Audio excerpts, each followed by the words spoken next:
myself on bringing joy and learning to our presentations. And I thought that this was a great thing. We are going to do a little coloring. So if you would all it should be at the top of your screen, next to where it shows that I'm sharing my screen, you should see something that says View Options. If you click on View Options, then you should see Annotate. If you click on Annotate, you'll click on Format, click a line with, and click a color, and you can start coloring my picture. So can you see? Now, if you don't, there we go. If you don't want to color, you can also click on Stamp, and you can pick one of these cute stamps, and you can stamp around the edge. So you can either see, and it doesn't matter how you color. You can do a thick line, a thin line. You can color in the lines. You can color out of the lines.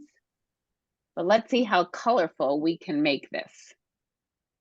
And enjoy the little things in life. You're making it very pretty, thank you. I see we have some stampers. We have some colors.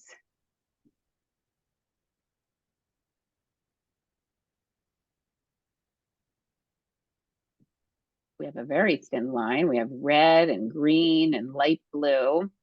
Light blue is my color this year. I really am into light blue. We have some pink over the yellow. So we're all doing this together, and I hope I like this. We're coloring on top of other colors. I was going to say maybe there was a letter you wanted to do and someone else colored it. And don't worry if you're still getting the hang of it. I definitely was getting the hang of it. I was even called out in my webinar, and she had to correct me how to color. All right, we're almost all colored in. Can someone color my S in things?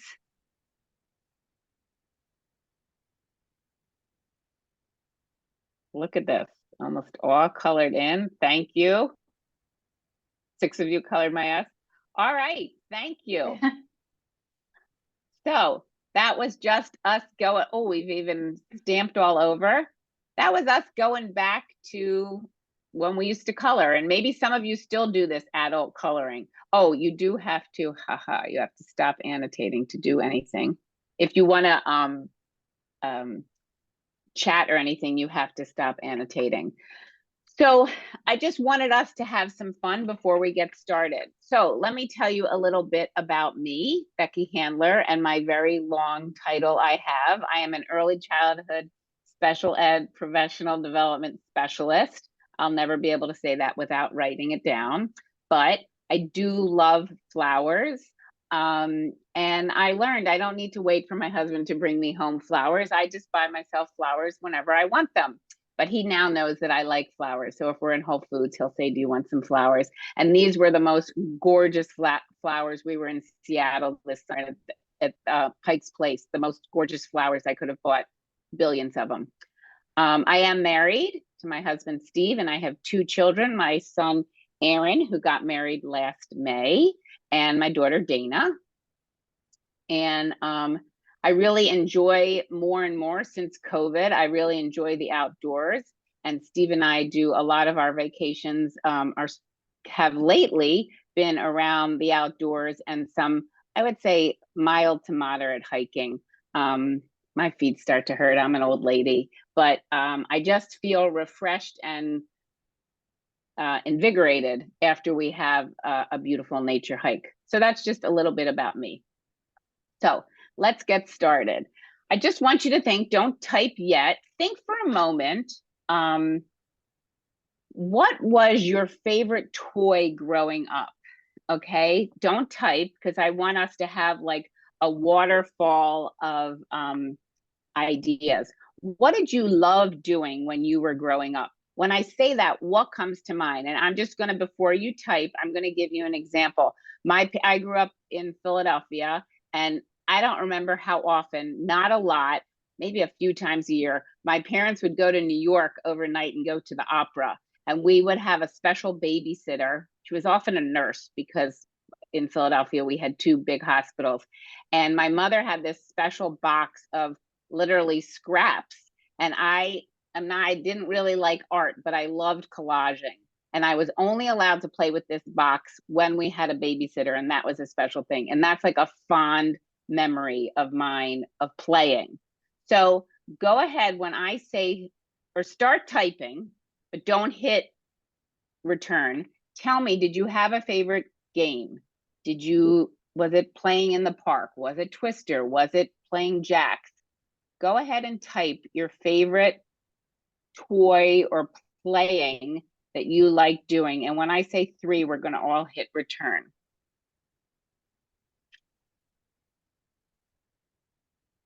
Hold on, Courtney. So give me a little thumbs up. I don't know if people are doing long. Okay, so I got thumbs up. Okay, so I'm going to count down 3, 2, 1. Go ahead and hit return. Playing cards, gymnastics, playing with toy animals, Lincoln Logs, Hungry Hippo, Barbies, Skip It and Polly Pockets. My daughter loved Polly Pocket. Giant coloring book, Twister. I can't follow directions. Jump rope. There's an oldie but goodie. I know. I think that's when my dyslexia started with Twister. Monopoly. Big family fights with Monopoly in my family. Volleyball, playing cards, dolls, kickball. Oh my God, I lived across the street from a park and we would play kickball every single night. Barbie, we all loved our Barbies. A large sandbox, right? That's before we knew that like cat litter, or like the gross things that can go in sandbox. Sharon, I'll answer your question in a minute. Uno, a great one. Playing toys with animals, Lincoln Logs. Great. So this is how did you feel when I asked you this question? I think a lot of us got big smiles. I'm like still smiling just reading your list of toys, right? We have great memories playing. And I want us to create those memories for our kids in our classroom, no matter what level that they're at. And we all know, right, that this is how our kids learn in early childhood. We don't need those worksheets. They're learning through their play. Someone asked about the handouts. When you got your confirmation letter from Mary Ann, there was a link for the handouts in there. So if you can find your confirmation, if not, you can email the office tomorrow and Mary Ann will send you the link again for the handouts. So just a little of what we're going to cover today. I'm going to talk about the benefits of play. And I would like you guys to not only implement what we're learning today, but use this webinar and this information when people question you about, right? Our kids are playing all day in the classroom. And I do want to welcome, when I looked at the registration list, there are 3 or 4 kindergarten teachers here. And kudos to you guys, right? Because early childhood is really 3 to 8 years old, up to 3rd grade. So in kindergarten, we need more and more play-based kindergartens. So especially in kindergarten, when you get backlash from parents that, don't want their kids playing all day, I hope that you use some of this information from this webinar to share with them. I'm also going to talk about NAEYC and about our DAP, our developmentally appropriate practices. We're going to look at stages of play. We're going to look at different types of play. Our kids are playing, so we need to be observing them to collect documentation, right? We're going to take some time to sort of do a center self-check. So now our classrooms are up and going. We've been able to observe the kids maybe 2, maybe 3 weeks for some people. Let's look at what's working and what's not working. We're going to talk about some strategies and then talk about the kids when they have play difficulties, because that does happen. Not going to read this, but just these are the DEC recommended practices that I'm going to be addressing today. Play is for all kids and all kids can play. It's our job to provide the right level of support, right? We need to give them the scaffolding, the proper scaffolding. We need to set up the environment so they can play and they can learn. So this is a lot of print, but I wanted to take these 3 slides And if this first one, just take a moment to read to yourself.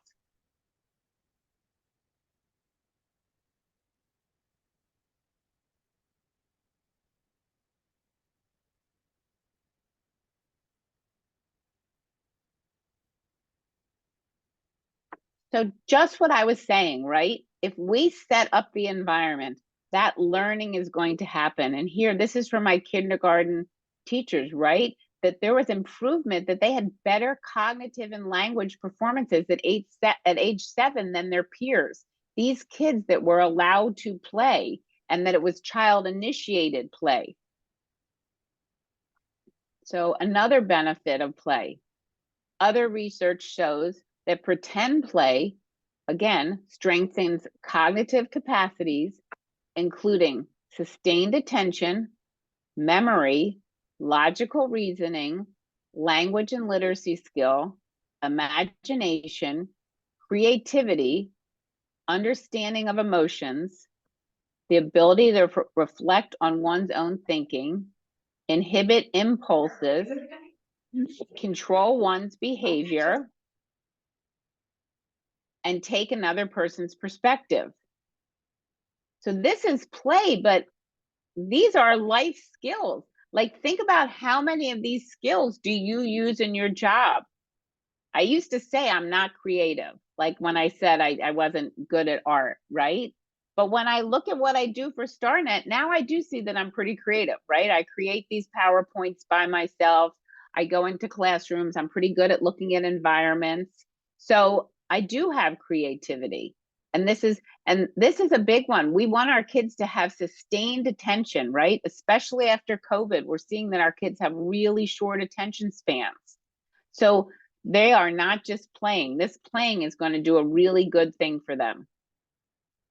And then finally, the last one, I'm going to let you read this one again on your own.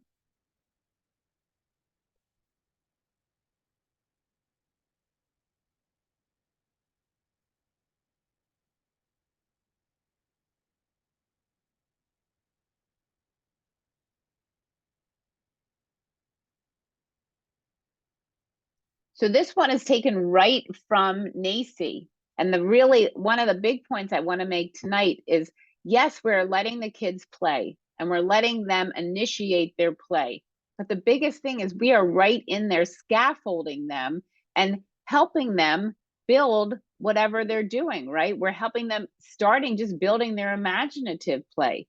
Think about that child on the autism spectrum that walks into dramatic play and doesn't know what to do, right? And we develop scripts for that child. So they learn to start to play. They learn to set the table. They learn to make soup, for example. Okay. We want to keep moving that child up and scaffolding them, giving them different levels of support. And that's all through play. And that's really going to help their self-regulation. Another big thing that we're noticing issues since COVID, right?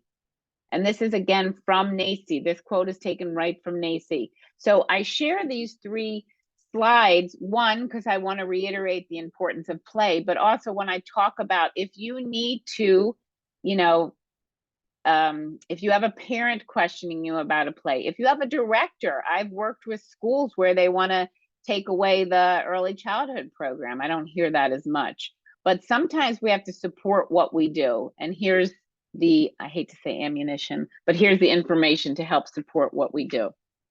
So this is taken right from the NAEYC DAP position statement that was recently revised. I'm not going to read the whole thing, but to me, the last line is the most important thing. And this is what we want to express in our classroom. Okay. Educators who engage in developmentally appropriate practice foster young children's joyful learning and maximize the opportunities for each and every child to achieve their full potential. We want our classrooms to be joyful, and we want when the kids come in for them to feel that joyful. And I think that we're pretty good about that, right? We take a lot of times, and again, I know that Eckers feels like sometimes we feel that Eckers is like judging us, but it's all about best practice. So when Eckers takes it takes a lot about looking at our environment That's because we have to create this joyful environment for our kids so learning can happen. And I want you to think about some of the homes that our kids are coming from today, right? Unfortunately, they're not all the most joyful environment. So it's our job to create that environment. So we want that play to be joyful while the kids are in our classroom. So again, back to that NAEYC definition of DAP. Carol, let me go back to that in a minute and see if I can get that for you. When we implement DAP, and again, DAP stands for developmentally appropriate practices, we're recognizing that there's many things that kids bring to our classroom, okay? They all have their own unique strengths. They have their own unique individual traits. They come from different cultures. We need to let them know that they are a valued member of our classroom, and we're going to honor their culture, and we're going to honor their linguistic background.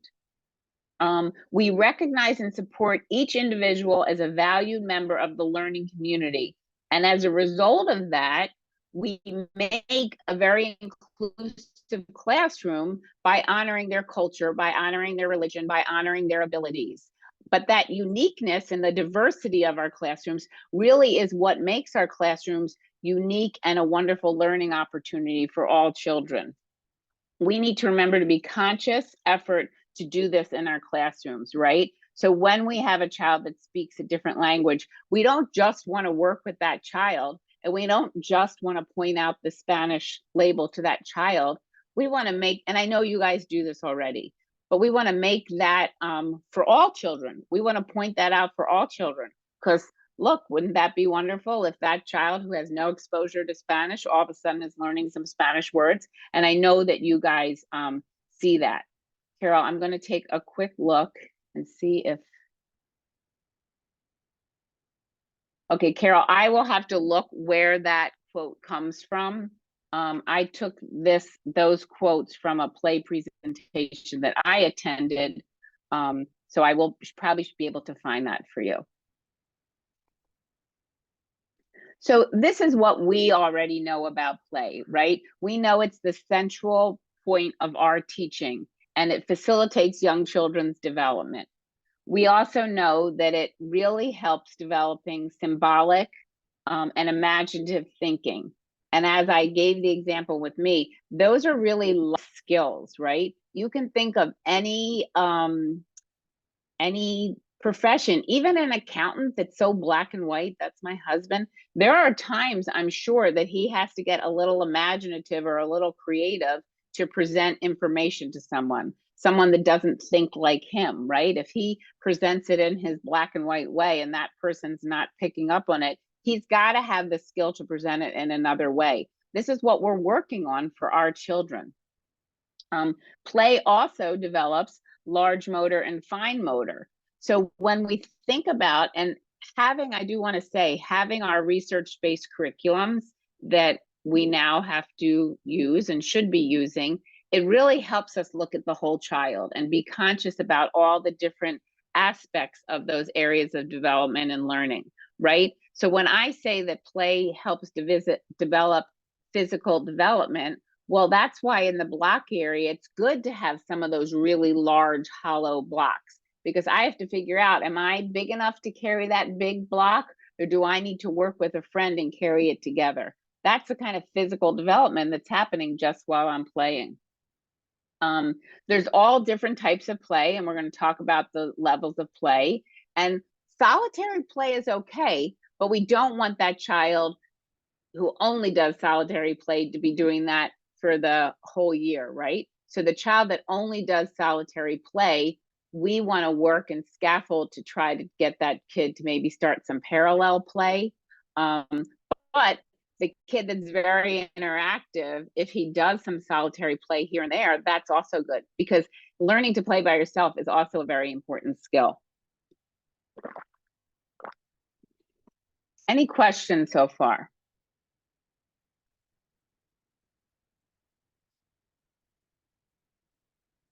So just like Eckers tells us, all children need daily sustained opportunities for play, both indoors and outdoors, right? We know that, and that's how all of our classrooms are developed.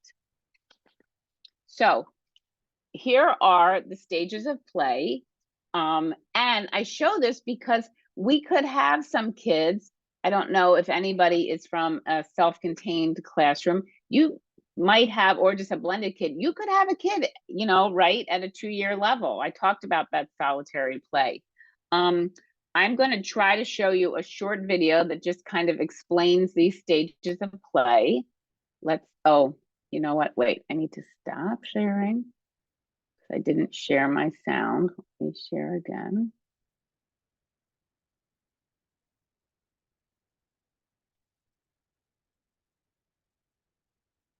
Okay. And can somebody just give me a thumbs up to let me know if you can hear this in a minute? I can hear it back. Thanks.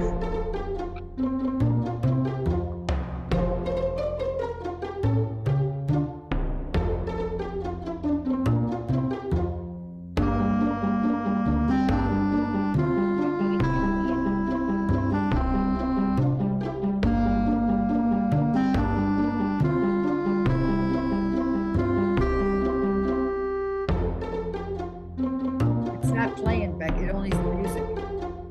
Oh, really? Yeah. This has always happened to me. Okay, let me try it this way. I'm prepared.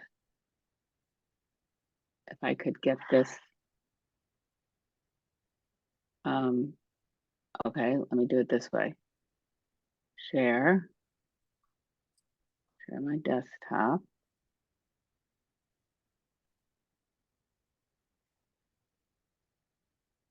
Oops, hold on.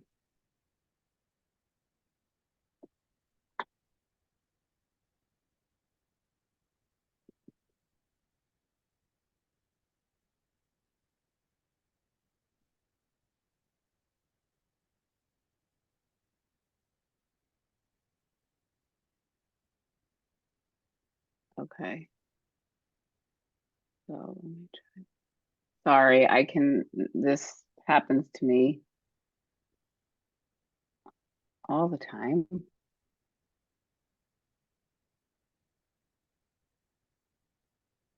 Okay, share my screen.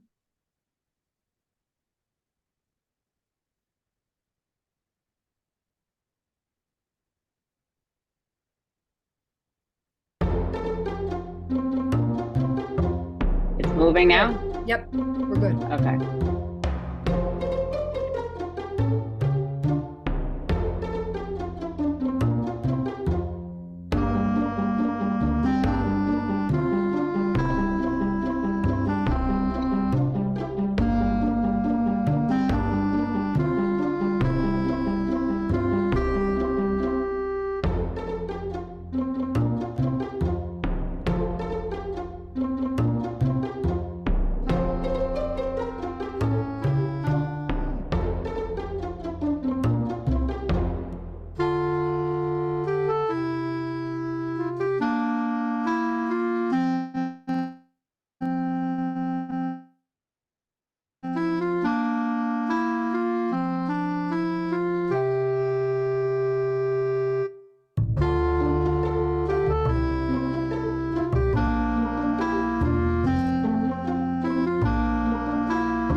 All right, I show that to you. I was trying. Okay, let me go back to my PowerPoint. I show that to you because yes, there were definitely babies there, but I'm sure you all can relate that we have children that can be at that level. Maybe not at the unoccupied, but definitely at the onlooker stage, right? And definitely at the solitary stage. So it's important, even though we're going to let children play at their level, that we know what level that they're at and what can we do to help them move to the next developmentally appropriate level.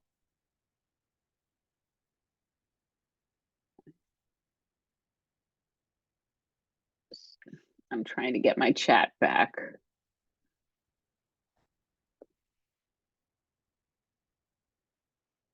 So I did not want to do that, but that's all right. There's 5 characteristics of play that we're going to look at. And this is from Peter Gray. And if you Google him, he has a great podcast out. Dr. Peter Gray is his name. Oh, here's my chat. Okay. And he talks about these 5 characteristics of play that we'll see children do. Self-chosen and self-directed, intrinsically motivated, right? I come in and I want to reenact something I did over the weekend, or I want to reenact a show that I saw. It's guided by mental rules. So think about those kids in dramatic play, or I like to call that little girl, the mother hen, that's like, okay, we're going to play mommy and daddy, and I'm going to go to the grocery store, and you're going to stay home. So she's got her rules. She's got her whole schema that she wants to do, and that it's imaginative. So does anybody want to unmute, or in the chat box, give me an example of seeing this in your classroom, of seeing some of these characteristics in your classroom, of what a child might have done.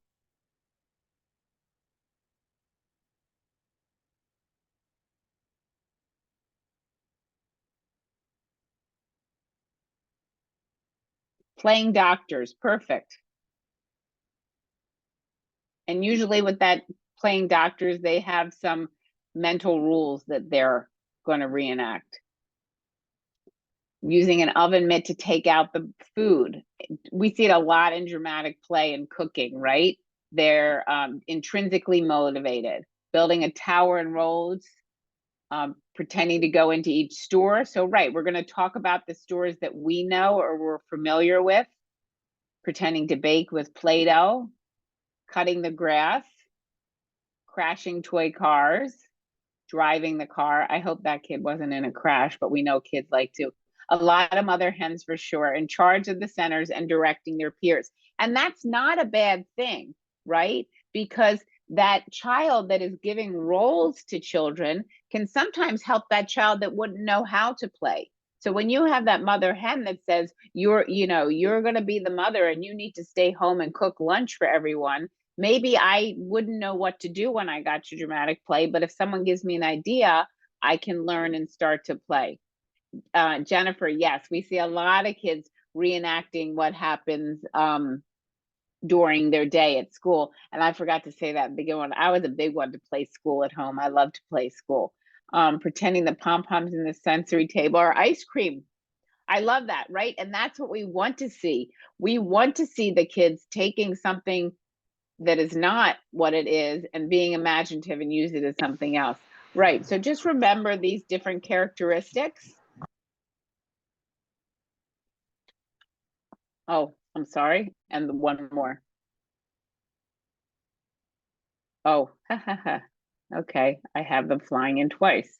Okay, in our classrooms, we want playful learning, right? I talked about that joyful learning. So what do you want to see in your classroom? Do you want to see A or do you want to see B? Go ahead and type the letter that you want to see in your classroom.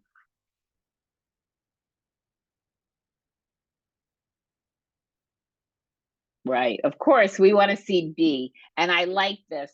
I read, this is from Serious Fun, and I'm going to quote this book later, and it's in your, at the end, it's in the resources. But they say, playful learning leverages the power of active, engaging, meaningful, socially interactive thinking and learning. Free play lets kids be the captain of their own ship, right? So we want kids choosing what they want to do in our classroom. My son, my grown son, is actually home and he gets to hear me say this again.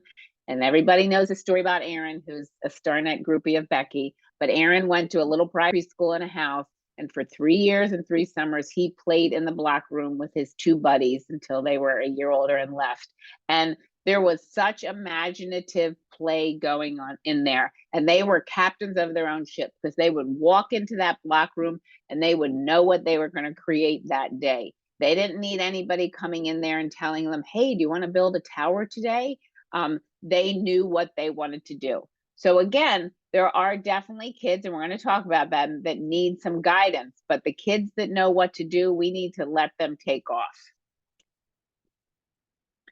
So again, this is from this book that I just talked about. It's called Serious Fun. And I'll do a little plug for StarNet. If you want to continue on your play journey for the year, Rhonda O'Connor is going to be doing a book study on this book in November, the 6th, the 13th, and the 20th. If you go on our website, you can sign up, you get a book. There is a commitment because there is some homework that goes along with the book study, but this is a really great book from NAEYC. And I think that this is something, as I say, this could be our missing link. So we all do free play in our classroom now, right? Free play is fun, it's flexible, it's voluntary, it's intrinsically motivated. It's Aaron and his friends walking into the block room and knowing what they want to do. Some of our kids, and I shouldn't say some of our kids, some need more than others, but all of our kids, even Aaron going into the block room with his friends, sometimes we needed guided play. And that guided play still is chosen by the kids, but allows the teacher to focus on a specific learning objective. And I will tell you specifically what they did for Aaron and his friends. So they went into that block room every single day. I went to parent teacher conferences and I said, well, I want Aaron to do some art for me. You know, I want him to do some drawing. What they did was they brought big pieces of butcher paper in there and they asked the boys to make their plans of what they were going to build. Okay, so how did Aaron get writing skills in? He didn't do a worksheet and practice writing. They had him drawing. And again, that's more, right? That gross motor, because that was big pieces of butcher paper. You could give kids clipboards and ask them to make the plan. But now I'm working on a writing objective, even with that kid that wants to go to the block room every day. I can write on some free writing skills. I can have them identify letters and tell me what they wrote. So the important thing I want you to get here is the children are still leading the play. I'm not saying, okay, today I'm doing guided play, and today, instead of building a Power Ranger fort, you're going to build a castle. No, I'm letting the kids tell me what's going on, but I'm going in with an objective, and I've set up that environment ahead of time so I can work on that objective with the children. So a little more of this. Free play lets children explore and express themselves. As I said before, they're captains of their own ship. It's self-directed, it's initiated by the kids, and it's directed by the kids. But sometimes we have a specific goal that we have to work on. And as I said, with our research-based assessments also, there definitely is documentation we have to collect. You know, if you do gold, there's, I don't know now, 38 objectives that I have to collect documentation. If I just let children do free play and I'm not intentional, or I don't guide the play in some way, I might not collect the documentation that I need for children. Guided play allows us to do that. Playful learning in the form of guided play, teachers can build the learning within the fun context that the kids have developed. Okay, so guided play is like intentional teaching because you're going in there with a specific objective. So when we let our kids play for a full hour, though, we really do need to say, what kind of objectives am I integrating in? Or I know those girls go to dramatic play every day. You know, what am I doing to make sure I can assess or work on math skills with them?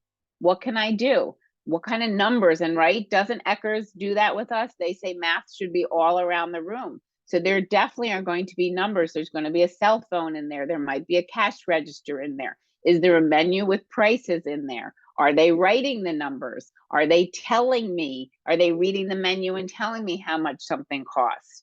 Right? So all of that is guided play because I made sure that those extra material was in there so I could get the information that I was looking for. When researchers, this is just another, when researchers compared children's skills developing during free play in comparison to guided play, they found that children learn more vocabulary and spatial skills in guided play than in free play. One is not better than the other, but just think about it. We spend a lot of time working on vocabulary now, right? If I'm doing creative curriculum studies, there's vocabulary that goes along with each study. I can't just post those words in the front of the room and hope during large group I review them, the kids get them. No, I need to figure out how to integrate them during the day. So through guided play, if I'm playing with some kids at the science table, I might be able to use those vocabulary words in context. So again, one is not better than the other. Guided play just lets us be a little bit more intentional.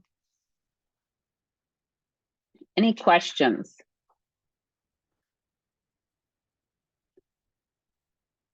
So again, we want to maintain that joyful child-directed aspect of free play, but this is just looking a little bit more at guided play. So I really liked these visuals that I found. So this is free play, first picture. I can build whatever I want. Sometimes teachers will do this, like show me a picture and can you build this?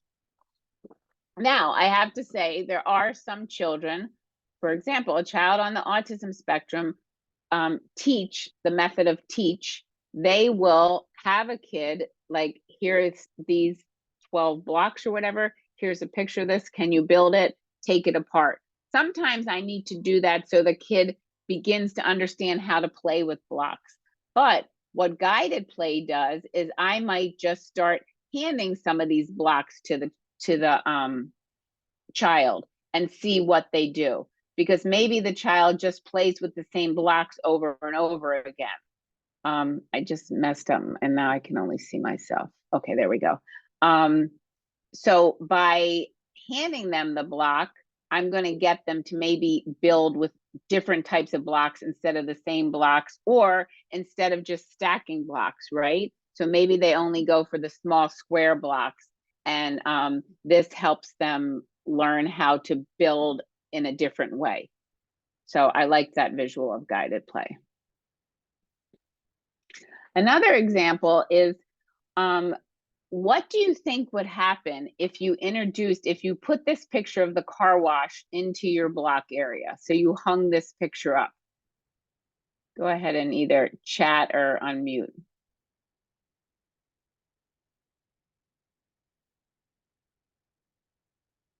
So, right, they might be intrigued to make the car wash. They might build a car wash. It could inspire creativity. Right, copy it. More excited about their play. Oh, great answers. They might start playing with the cars. They might go get cars. Right, I love all of these answers, right? Putting a picture of a car wash doesn't necessarily mean that's what I'm trying to get the kids to do, but it could inspire all these other things. Yes, they might try to build a structure of a car wash. I might need to, for some guided play, might need to go over and point out that car wash and talk to them. Like, what do you think that those blue things with the string does? And how do they get the soap to spray out? I might need to, yes, Amy, talk about it. I might need to go and just talk about that picture. So I think a lot of us do put pictures in. I've really messed up one second. I'm trying to multitask. I've messed up. So I can only see two of you at the same time. All right, I'll have to deal with that. A lot of us do put up pictures of structures in our block area, but just putting them up and not calling attention isn't going to do anything. We're using, yes, it encourages cooperative play, Bernadine. We are using this guided play by taking the time and taking 2 minutes to go over and say, did anyone notice this picture of the car wash that I put up today? You know, who goes to a car wash with their parents? Do you stay in the car at your car wash? So asking these creative questions, and I liked what you guys all said. Yes, they might build one. They might ask questions about it. So it could encourage some good language and discussion. Again, right? It's not necessary that I'm focusing on building skills. Maybe I'm just focusing on language and vocabulary. I like someone also said that they might start playing with the cars. So Eckers tells us to have our accessories, right? Our little cars, our signs and animals. So maybe I just build with blocks, but now you're sort of saying, oh, I could integrate some cars into this. So don't just post those pictures in your block area. Take the time to talk about them with the kids.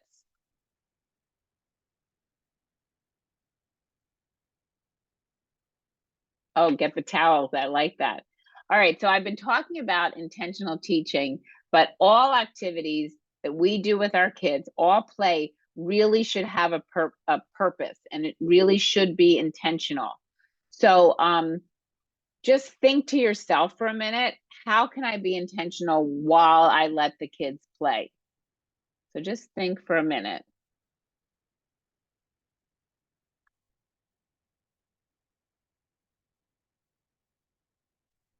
What are some things? Go ahead and chat, or if you like to unmute.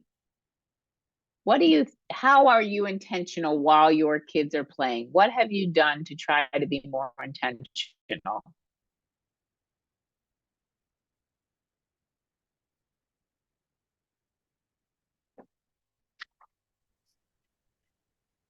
I think one of the things that I do is to include the materials in the different areas that can allow them to explore a little bit deeper into Perfect, the Cheryl. playing. Right. That's the whole thing with intentionality. You know that objective, and you in your plans, you're saying, I have to add dramatic play. Right. Sylvia, I like that. Right. I'm engaging with them, right? Free play is good, but if I'm going to sit down with a child and have a conversation or ask some of those higher level questions, people are saying that.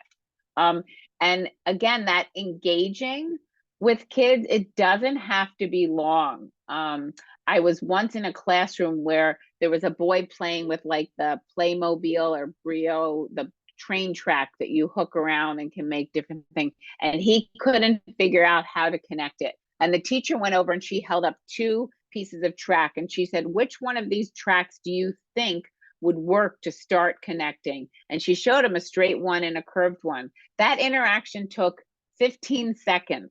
And that boy was then able to figure out how to make a circle. So again, it doesn't have to be long when you say I have 20 kids.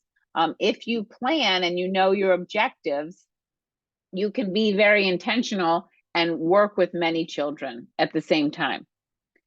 And again, the other thing with intentionality is we want to provide that light scaffolding, right? It's all about helping our kids move to the next level. So now we're going to take a little shift in looking at play. And I really liked this. I got this looking at the 3 different types of play, right? We've talked about free play. We talked about guided play, but we haven't really talked about games. And I feel like board games are becoming a lost art.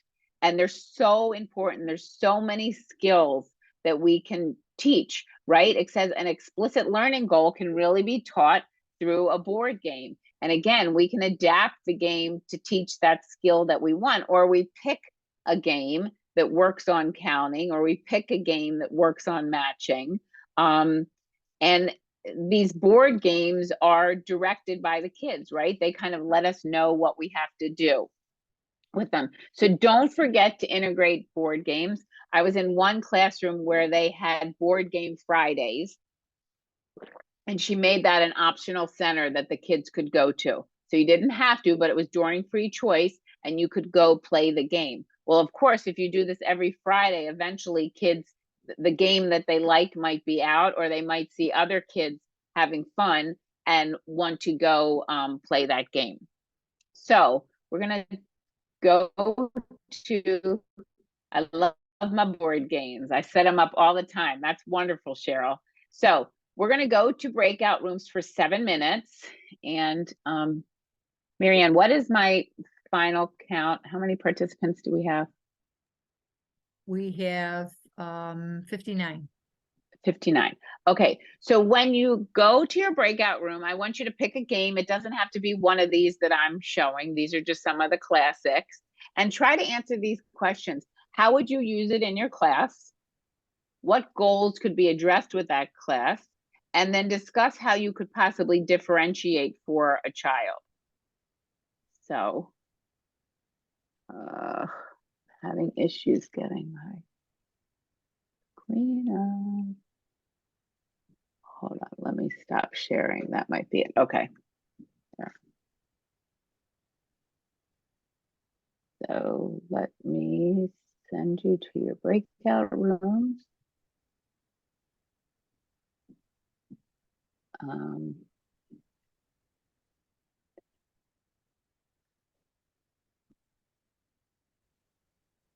Into 8. Okay, there's going to be 4 or 5 in your group. I go for 7 minutes. And again, pick a game.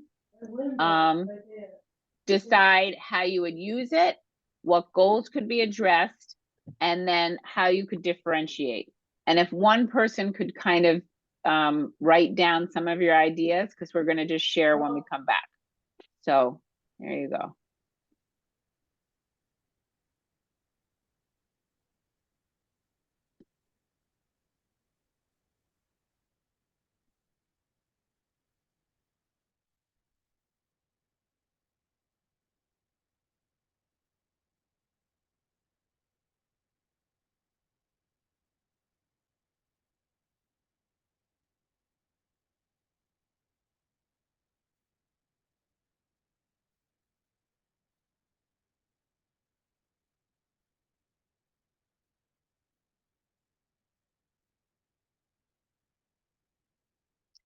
So some of you are still here.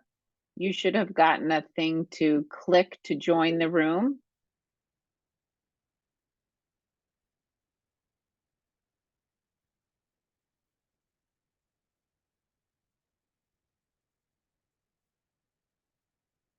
So Misa, are you here?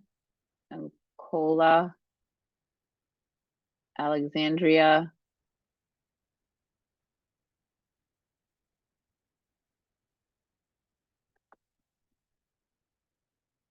I don't know if any of you are driving, if you can unmute and let us know. If you don't want to go to the breakout room, you could share your thoughts with us if there's a favorite game, but just let me know that you are still in the webinar.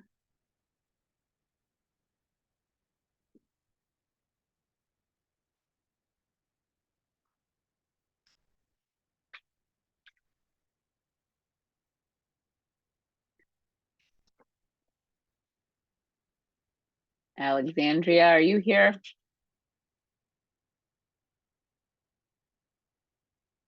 Okay, Mayor, well, we're gonna go to another breakout room, so we'll see what happens.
Can you put them in, Beck? The waiting room? In the waiting room, I mean, in the breakout room? I can, but if they're not responding.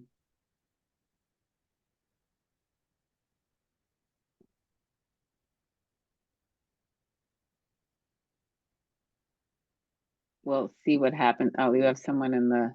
Yeah. Okay. Hi, Jamie. Were you kicked out? I can't hear you. Can't hear you.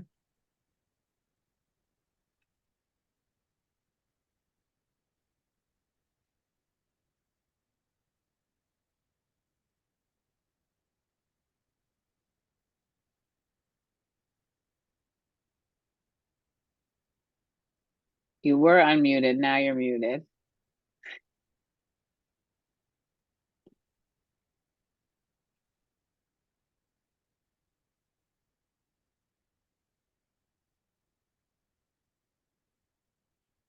Let me see what room you're in. Oh, there you go.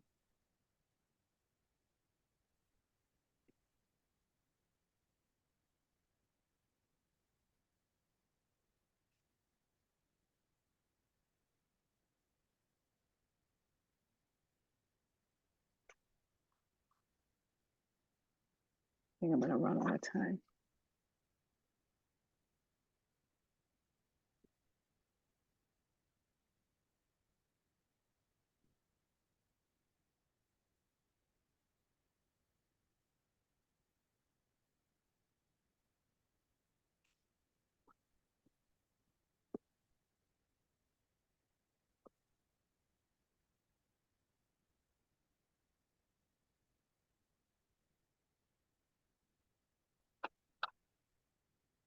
All right, they're coming back in a minute and a half.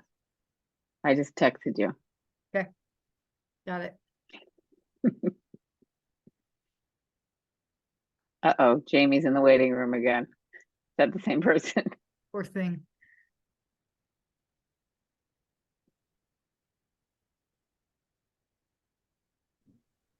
Okay, can you guys hear me? Oh, now we Yes, can. Now we can.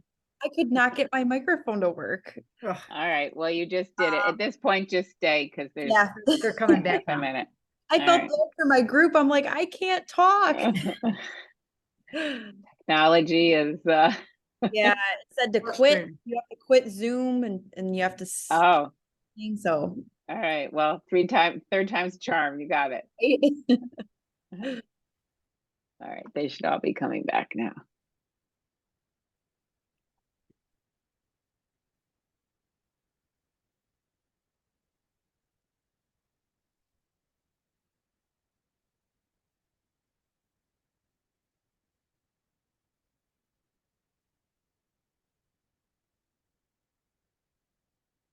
Welcome back, everybody.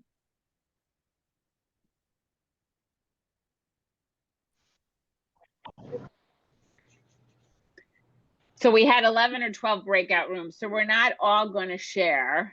But again, I hope I brought some joy to some people thinking about some board games. Would anybody, there's still people coming back. Hold on, and go ahead and mute yourselves again if you had your mic still on.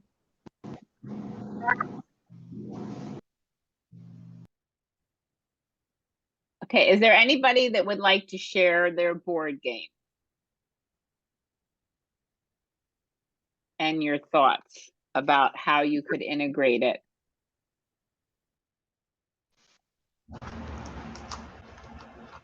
I'll go ahead and share.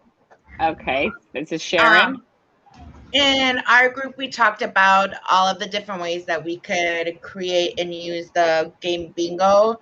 So we talked about how we could make our own bingo with shapes and focus on 2D shapes, 3D shapes. We can have students work on turn-taking skills by having everybody take turns for callers. They could get some matching skills by just simply holding up the shape and matching it. Perfect. Thank you. Thank you, Maggie. Anybody else want to share a different game? I can piggyback off of actually, that. Oh, I was okay. gonna piggyback too. Go ahead. Okay, we'll do, okay, Stephanie, you'll be last, and who was the first one to A go? lot. Okay, go ahead. We also did the game of bingo and we talked about how the different skills could be alphabet letters, numbers, sight words. We could incorporate some visual things as far as if you needed to adapt so that the kids could match a picture with the picture that's on the board. So that would give them a little bit of assistance if they needed that. We could add actions for some of them, like if they had numbers, they could do jumping jacks or something like that for each number. They could match quantities to the numbers on their bingo cards as well. And let's see. You could also describe the clues instead of just showing them what the clue was or the thing that you wanted them to cover. So that was some of the I love ideas. that. We decided to change bingo. I love it. All right, I'm gonna let Stephanie go, and I'm thinking you want to still talk about bingo, and then I want to say something about, no, wasn't you?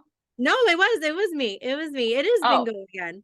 Okay, I just wanted to add on to that, something that our group came up with was in order to differentiate the bingo game, sometimes those standard bingo cards are way too visually overwhelming. So if you've got students that can only handle like a field of 2 or a field of 4, making different sizes of those bingo cards so that they don't get as frustrated.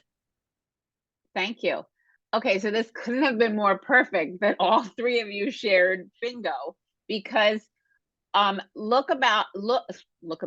listen to all the different ideas you had for bingo, and I guarantee you everybody's got a box of some version of bingo in their classroom or in one of the other early childhood classrooms. So because I'm saying integrate games, it doesn't mean you have to go out and buy games, right?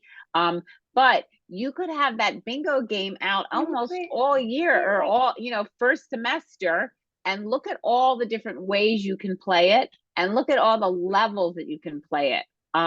So just think about what the game, I'm not saying to go out and get games. I'm sure everybody has some kind of games. And Cheryl, if you don't mind sharing, you said, I love my board games. I set them up all the time.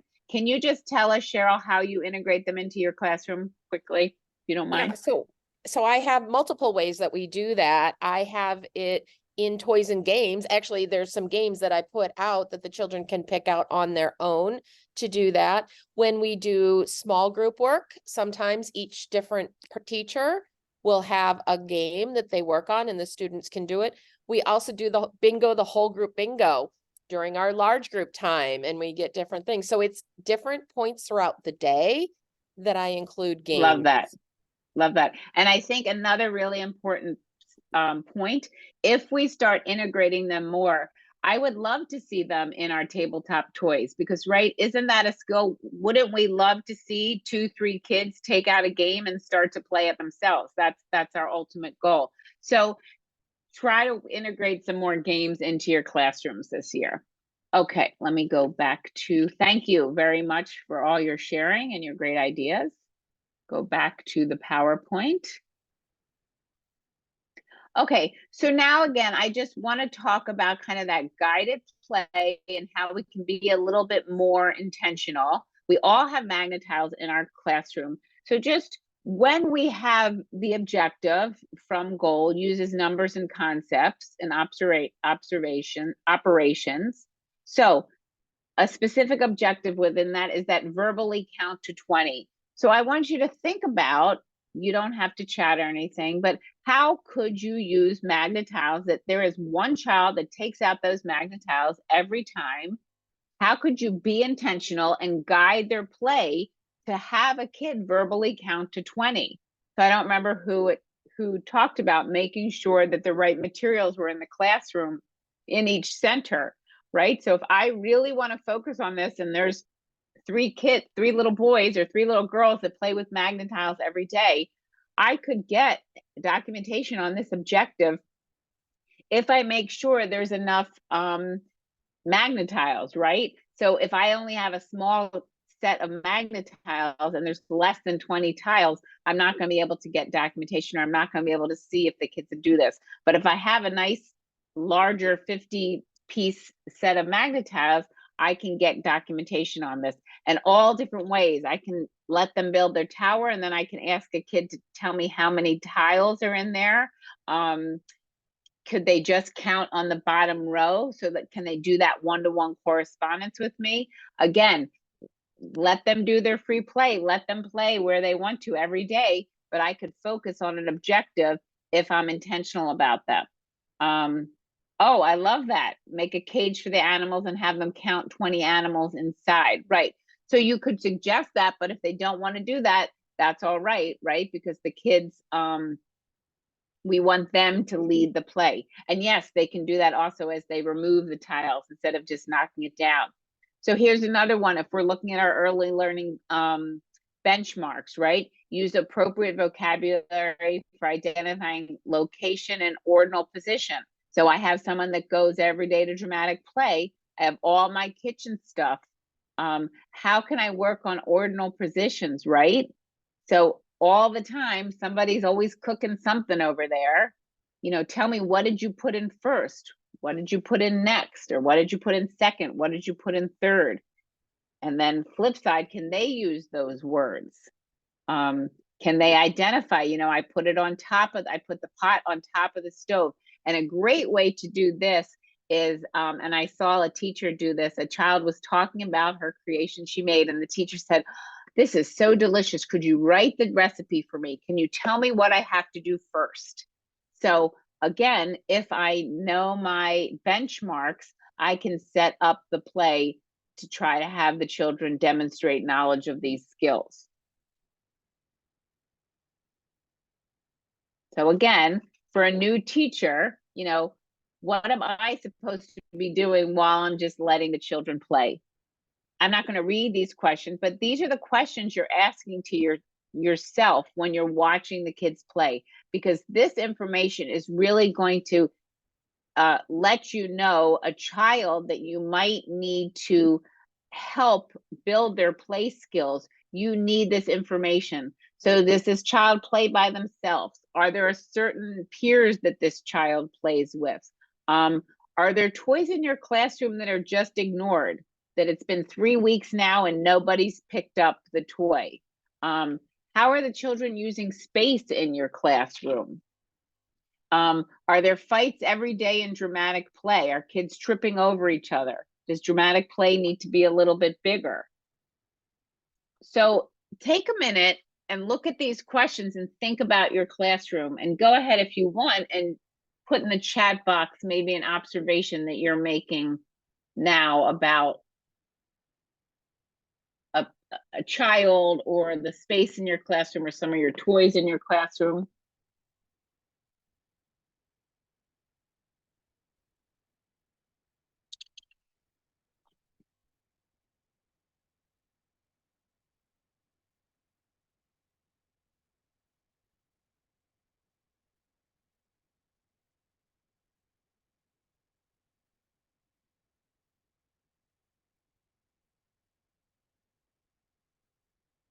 Okay, so a toy's being ignored. Either the children aren't ready for it, or I love introducing toys in large group time. So explaining, like I was in a Head Start once and they had gotten some fancy microscopes and they weren't being used, but that's because the kids really didn't understand how to use them. So take the time. In dramatic play today, I'm putting this. Do you know how to use this? There are popular toys that everybody wants. So sometimes we recommend with those popular toys, do I need to have more than one? Or again, in large group, it's a great time to talk about sharing and explain what sharing means. Using toys during small group is a way to introduce them. Great, I love that. So you're right, you could do it in large group or small group.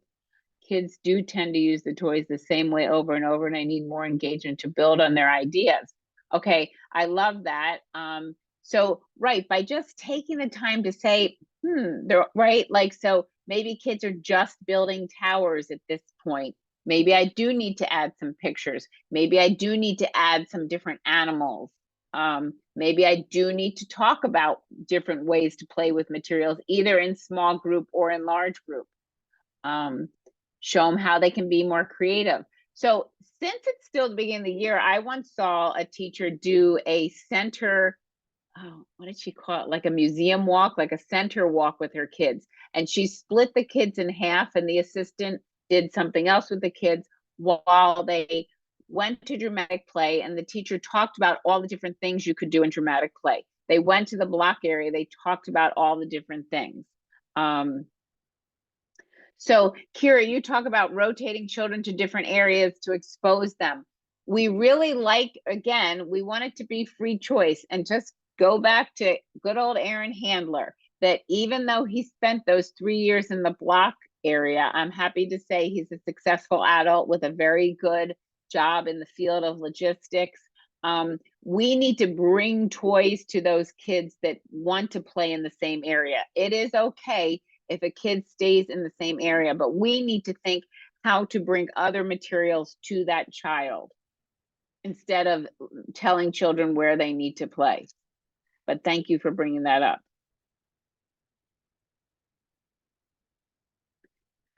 So what we need to be doing, again, while kids are playing and we're observing them, is we want to be asking them those higher level questions, and not all the time. I think we got a little too much like bombarding kids with questions, right? Let the kids play, but some of you talked about the play being at the same level. By asking those open-ended, inquiring questions, we might get them to think about play in other ways.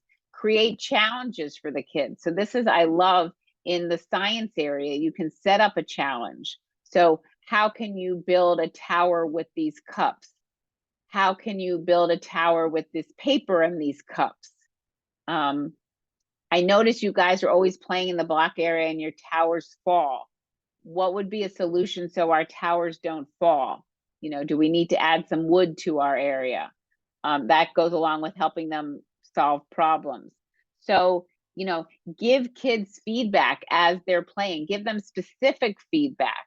So maybe it's falling because you're building it on the carpet. Maybe you need to try to build that on the floor instead of the carpet. I talked about challenges. So help them solve problems. Somebody talked about this. If somebody's in the art area and trying to do a 3D structure, and maybe you only have glue, say, do you think if I gave you some string or some tape, you may be able to finish creating what you want? So we can't anticipate every need, but if we're kind of rotating around our centers, we can be offering them and helping them solve problems and offering them some choices. I am just going to skip this video just because of time. And I think this is an important thing to do. We've sort of started to do this, but I want you to do this center self-check now. Think about your centers and take a moment to look at this. And I'm going to give you like 3 minutes to jot down some of your thoughts about your centers. And I purposely plan to do this webinar at the beginning of the year. As I said, we've all been in school 2 or 3 weeks. So are your toys accessible to children? And that means, have children been coming up to you and asking you for help? I want to paint. Can you help me? I can't open this. Can you help me? What about your materials? Do you have a combination of open-ended, meaning I can create whatever I want to create, or close-ended, a puzzle? There's 10 pieces and this is how they fit. How are you doing with the cultural responsiveness? A big kind of beef I have is, I think when we were all trying to be inclusive, we order different, you know, culturally different types of food for our dramatic play area. Do we take the time to talk about that food? Do we know what sushi is? Do they know what sushi is and who makes sushi and how, you know, how they make sushi or how it's eaten? Do they know what that braided bread is? And then again, we talked a little bit about this. What toys aren't being used and why aren't they being used? Is it the way you have them displayed? So go ahead, I'm not going to talk now, and jot down some of this.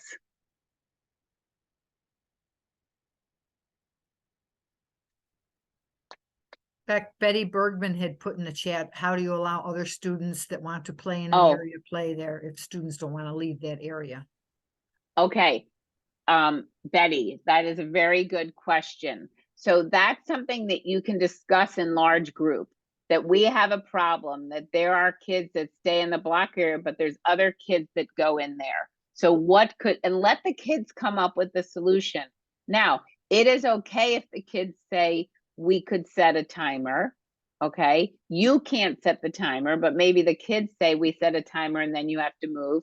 Or we also can talk about, you've been in there, 3 days straight. Don't you think it would be nice if you let your friend play there? Where's another place that you could choose to play? The other thing is just taking control, that the kid that always plays in the block area, you ask him where he wants to play, like last, and let the kid that hasn't had a chance to go to the block area first. So now that kid that keeps going to the same area has to choose a different area. So those are just a few ideas. Thank you, Marianne. Okay, who would like to, okay, Teresa, you're already sharing. We introduced toys slowly in the past. They will get everything out at once and not want to put them away. So with soft availability, they learned and have total access to our toys. Nice. So that means, I think, Teresa, what you're saying, I often say this, a lot of us get that big fine motor table shelf that has like 20 bins.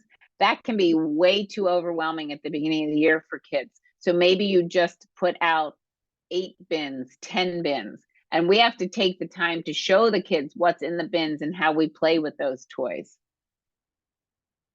What else? Who else would like to chat or unmute about something you're seeing in your centers and the kids play?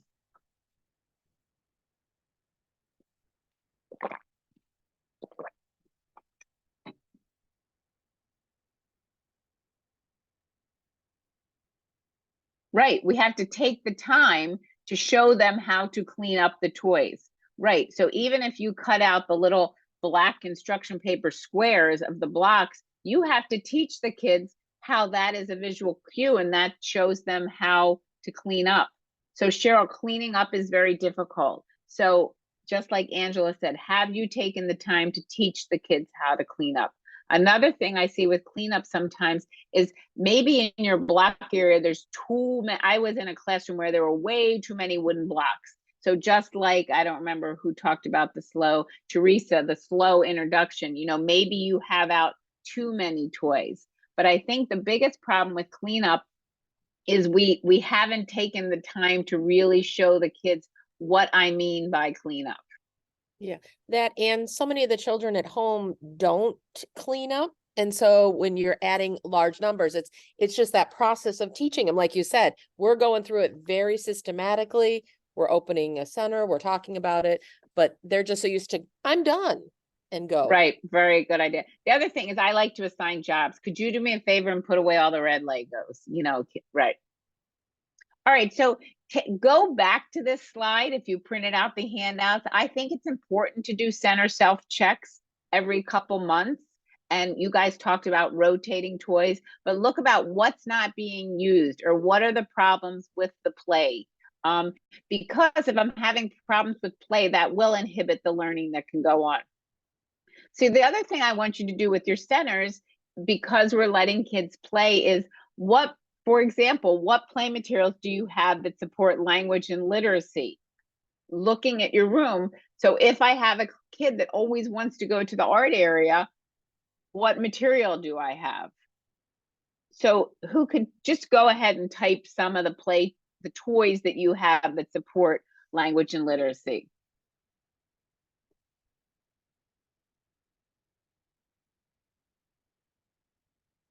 Magnetic letters, trace and write letters, stampers, bean bags with letters. Good, so that's a physical thing. Play-Doh, stamps. Right, so here's some of the things you were saying. ABC blocks, love it, right? For our errands of the group. Tactile letters, Magnadoodles, perfect. So you guys are telling me a lot of different senses even, right? I have some gross motor things. I have some fine motor things. Shaving cream, perfect. Okay, here again, go ahead and tell me the things you have that teach math concepts. all around your room.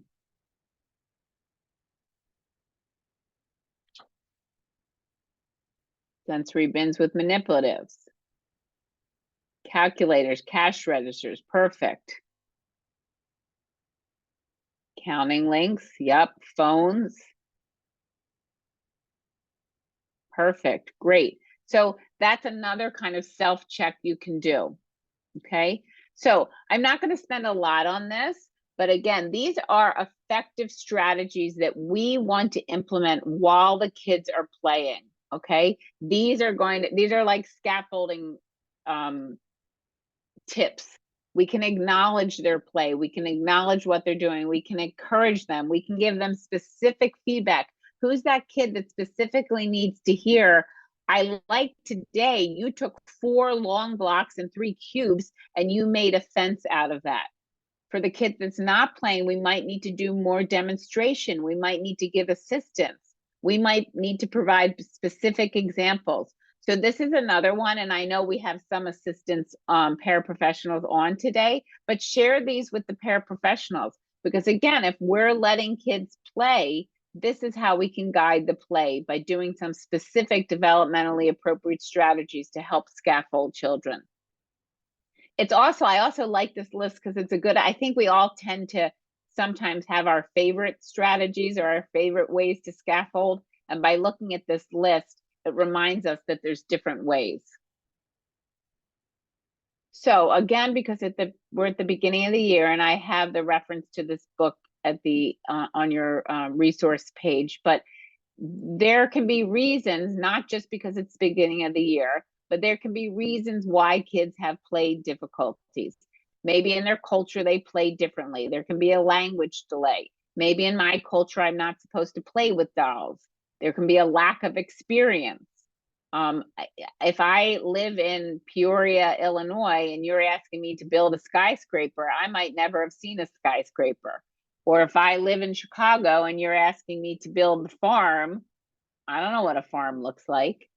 We also know, and many of our kids have unfortunately experienced trauma, right? I can have play difficulties because of my trauma, or I'm acting out my trauma in the play. So think about that. You know, a kid is not playing to be bad, but we need to get to the root of why they're having play difficulties and how can we support them. So with our blended students that are in the classroom, I really want you to be intentional. They might need to be taught to play. Go back to that little video I showed you of the stages of play, okay? If they're just sitting in the block, if they choose to go to the block area, but they just sit there, you might need to teach them to play. There's the teach method I talked about, where we really, you know, there's 6 Legos and there's a picture of what you can build with those 6 Legos, and the kid does it and then the kid takes it apart. And when they do that independently, then maybe I'm ready to go to the block area and build something. All skills can be taught while they're playing, but you need to know what that specific skill is that you're going to work on. So I don't want to see kids just sitting in a center and not playing. And I know you can't be all over all at once, but those are the kids we have to really be intentional about. Now, some kids might go to a center and not play, but they need to warm up. Maybe they're observing for a while, right? But there's a difference between that and spending 30 minutes not playing at all. And then we have to specifically look at their IEP and know what they're working on and how can I guide that play. So there's a great book called Building Blocks. We have it at the StarNet library, and they talk about embedded instruction. It's detailed, so I'm not going to really go into it, but I'm going to give you the 4 steps. The 4 steps to embedded instruction is, first of all, you need to know what to teach. So that's that skill, the IEP objective I'm talking about. After you're intentional and you know what you want to work on with that child, you have to figure out when are you going to teach it, right? So sometimes we use an activity matrix and we'll say, these are the best activities or the most natural environments to teach this skill. And notice it says it can be during routines. It doesn't just have to be during that hour of play. So what am I going to teach? When am I going to teach that skill? How am I going to do it? How am I going to teach that? How am I going to set up the environment? How am I going to give that child multiple opportunities to demonstrate that they're learning that skill? And then finally, the last one is, how am I going to evaluate it? So how am I going to collect documentation and know that the child is learning the skill? So again, if you search embedded instruction, or if you go look, I will type in, it's called Building Blocks. If you work with any special needs children, or if you're in a blended classroom, I highly recommend getting this book. I think it's from, I think Brooks sells it. I'm sure you can get it on Amazon. So just think about that for that child that is not playing. Try some embedded instruction. And what is it? This is still just guiding the play. Okay. You're just being intentional. What skill is it that you want to teach that child? And when it's building blocks, I just typed it there, Katie. When are you going to teach it? Sit down and really work with your team and say, when is the most natural way to teach this? What time during the day? How am I going to teach it? So I've got to have all my materials ready. And then how am I going to evaluate that the child learned this skill?